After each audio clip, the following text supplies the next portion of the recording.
Beatrix's face. "Prue, are you certain that you want to be an officer's wife?" "Well, of course. Most commissioned soldiers never go to war. They're very fashionable men about town, and if they agree to go on half pay, they have hardly any duties, and they don't have to spend any time at all with the regiment. And that was the case with Captain Phelan, until he was alerted for foreign service." Prudence shrugged. "I suppose wars are always inconveniently timed. Thank heavens Captain Phelan will return to Hampshire soon." "Will he? How do you know?" "My parents say the war will be over by Christmas." "I've heard that as well. However, one wonders if we aren't severely underestimating the Russians' abilities and overestimating our own." "How unpatriotic!" Prudence exclaimed, a teasing light in her eyes. "Patriotism has nothing to do with the fact that the War Office, in its enthusiasm, didn't do nearly enough planning before it launched 30,000 men to the Crimea. We have neither adequate knowledge of the place nor any sound strategy for its capture." "How do you know so much about it?" "From the Times. It's reported on every day. Don't you read the papers?" "Not the political section. My parents say it's ill-bred for a young lady to take an interest in such things. My family discusses politics every night at dinner, and my sisters and I all take part."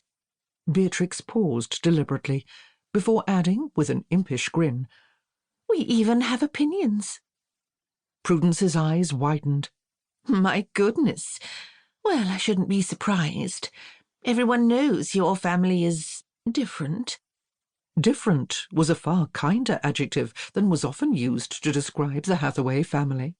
The Hathaways were comprised of 5 siblings, the oldest of which was Leo, followed by Amelia, Winifred, Poppy, and Beatrix.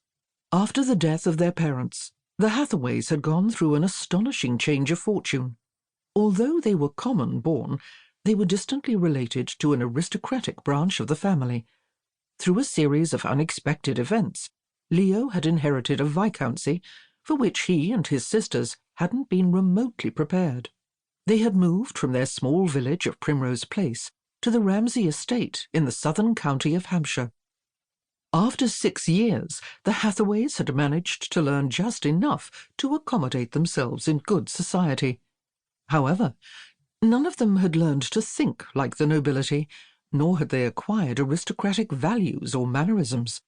They had wealth, but that was not nearly as important as breeding and connections, and whereas a family in similar circumstances would have endeavoured to improve their situations by marrying their social betters, the Hathaways had so far chosen to marry for love.